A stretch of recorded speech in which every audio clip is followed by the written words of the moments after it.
Hey everyone, it's me, extra normally, but you can call me Alan if you really want. Today we're going to be looking at a game that's been occupying a small PS4 game case shaped hole in my brain for what's been about the past 2 to 3 months. And yeah, I've been playing this game for that long because I suck at binging literally anything. Like, I cannot binge a single thing. Give me a TV show to watch that's 8 episodes long, an hour apiece. I will not watch that shit in the given timeline. Give me a game to finish, a 30-hour game to finish in the span of 2 weeks. Let's say 2 generous weeks. I am not finishing that shit in that amount of time. I'm sorry. I really just take the book approach to consuming any piece of media. Today, we are going to be looking at Ghost of Tsushima. This is a game where you play as a samurai who can jump really high despite wearing a really heavy suit of armor. The game is basically like Mario. Now, before we really dig into this game, I want to briefly touch on my experience with the samurai genre when it comes primarily to film. Alright, this is really embarrassing, but I'm gonna say it out loud for everybody to hear. I really like Akira Kurosawa samurai movies. I know that really doesn't make me special in any way because he is the #1 Japanese filmmaker that everybody thinks of, but that's really for a good reason. He makes fucking stellar movies. Seven Samurai, freaking awesome. Yojimbo? A guy has a gun in this movie, so it's gotta be good. Ran? I'm gonna be honest, I'm not the biggest fan of Ran, but you know, I can appreciate it for what it is. With this context, you can see why a game like Ghost of Tsushima was made specifically to be my fixation for 3 long, grueling months. The game literally has a setting called Kurosawa mode that makes everything black and white, and it turns the wind effect up to like 11 for an extra cinematic flair. While I didn't go for that setting, I did... Alright, don't applaud me, okay? I did switch the dialogue to Japanese. Do not ask me if the voice acting is good because I literally have no idea. Alright, so with all that junk prefaced, let's first talk about the gameplay. Ghost of Tsushima really makes you feel like a samurai. In this game, you play as Jin Sakai. He's a freaking epic samurai who defends his home island of Tsushima from Mongolian invaders using a mixture of traditional samurai combat and stealthier shinobi tactics. In my first 10 hours or so, I mainly stuck to the traditional samurai fighting style because I wanted to take on enemies in the most honorable way possible. Oh my god, bro. Oh, hell no, man. What the fuck, man? The style of combat is reminiscent of the Batman Arkham games where you use the joystick to target which enemy that you're facing. You're able to dodge, block, parry. You can do all this to oncoming attacks. But here's the thing, I'm a real gamer, so I forced myself to use only parrying, just like Uncle Joseph wanted. So by the end of my time with the game, I was a freaking monster when it came to parrying. Call me Mr. Parry. So when you take out a group of enemies without getting hit, it really makes you feel like a badass. Later on, when enemies started to get admittedly really difficult and they started to become more numerous, I opted to clear out a bunch using stealth, which is basically the game's baby mode. It makes the game really easy. If Sucker Punch does a sequel, which they probably are, it would be nice if they overhauled the stealth mechanics to be just a little bit more engaging. As it stands now, enemies are just really easy to sneak around and take out one by one. And your main mode of stealth is using tall grass, which is probably the most generic thing that you can do. Oh my god. A AAA action-adventure open-world game where you have to use light stealth mechanics by hiding in tall grass? I've never heard of that in my entire life. I don't want to see that shit ever again. Get that out of here. The stealth didn't really harm my experience per se, but I just found it a lot more rewarding to fight enemies head on with my freaking sweet anime sword. Oh my god. And don't even get me started on the armor customization, okay? Seriously, everything that you wear looks really fucking cool.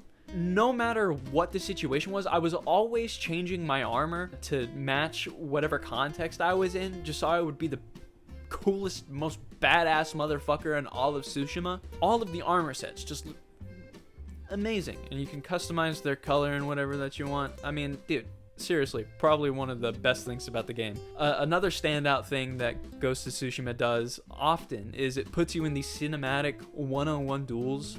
They're a little bit more difficult than your average enemy encounter, but you're only going mano a mano.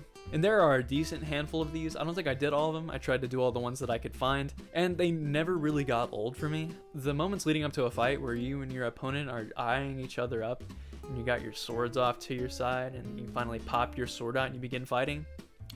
That is the coolest thing in the entire goddamn world. I want more games that do that. I really don't care what kind of game it is. Just have something like that in it, because it's so goddamn cool. Overall, I found the combat to be above average for the most part. It did start to become repetitive in certain instances, but one thing that didn't become repetitive for me was the exploration. Yeah, I know exploration is gameplay. I just wanted to talk about it in its own section. Fucking fight me. And the biggest thing about exploration in this game is that you get a fucking horse to ride. You get to choose the color of your horse and the name of your horse at the beginning of the game, which makes it super personalized and just really makes you attached to this horse. Normally, I hate horses in video games. I really don't know why. Maybe I'm just a horse hater. Horses were my least favorite part about Red Dead 2 because they were really clunky and you had to clean them and feed them. I don't want to clean and feed my horse in a video game. I want to ride that sucker. Another horse that you have is the horse in Shadow of the Colossus. Though, that horse is pretty cool. I'm not going to lie. Yeah, I know the horse's name in Shadow of the Colossus is Aggro. I'm a real fan. Okay, I'm a real fan. The horse in this game, though, I named him Nobu. He didn't really piss me off. That's probably because I kept him in check by using him to break my fall anytime I wanted to jump off of a cliff. He kind of just jumps off the cliff and he breaks your fall. That horse's legs are broken, but I'm okay. That's all that matters. Stay in your place, horse. And all around the map are these different points of interest. My two favorite ones to find were the bamboo strikes and the haiku pads. The former lets you input a series of button presses in increasing difficulty in order to upgrade your resolve, which is basically your stamina for healing and pulling off special moves. Getting these button combos off in a short amount of time they give you is really, really rewarding, and it makes you feel like you've mastered the blade, whatever the fuck that means. The latter are these scenic locations where you compose a haiku and receive a headband afterwards with your haiku in the item's description. It's really awesome seeing something that I created whenever I scroll through the headpieces in the inventory, and the act of creating a haiku really makes you slow down and appreciate the scenery. And that's what I think one of Ghost of Tsushima's biggest attributes is. Its focus on nature. The island of Tsushima is absolutely beautiful with its different weather, lighting, and environmental design. I made a point to ride my horse instead of fast traveling because I wanted to see the whole island. One of the first villages you're likely to visit is a hot spring, and it made me feel so goddamn cozy when I first rode in, seriously. And another one of my favorite types of settings in the game are these large fields filled with flowers. That's one of the first things that you see when playing the game. And they have this impressive sense of scale. Like, seriously, coming out of a forest and into the scenic vista, it just never gets old. It always looks amazing. And speaking of grand scale, I'm now going to focus on the game's narrative, but beware. I'm going to be spoiling some really big moments in this game.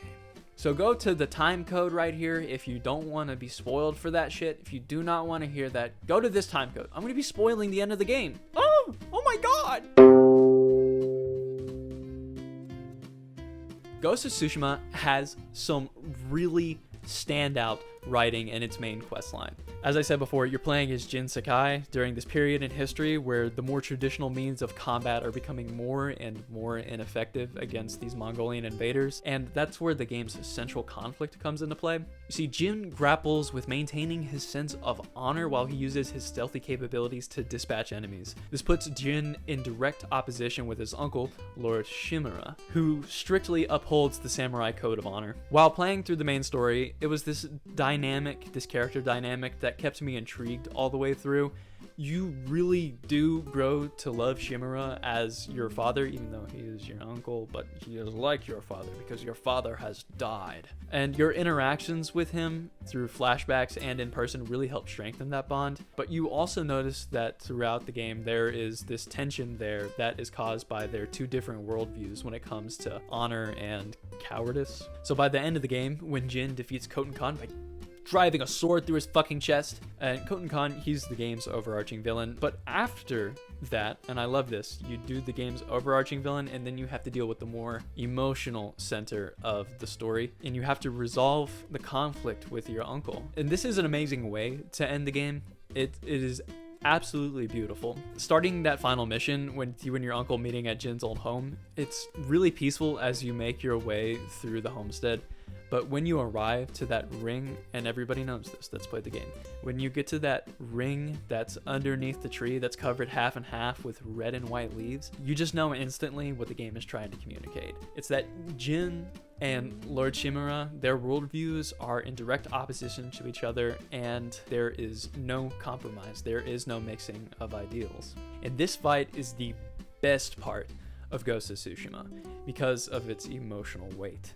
Before you start the fight, you compose one final haiku, and then afterwards, when you defeat Lord Shimura, you have the option to take his life in honor or spare his life in pity. Now, I didn't want to kill him, but I knew that my Jin would just never see eye to eye with him, and that he would do the honorable thing and he would kill his fucking uncle. So I did what had to be done. I stabbed that fucker in the chest.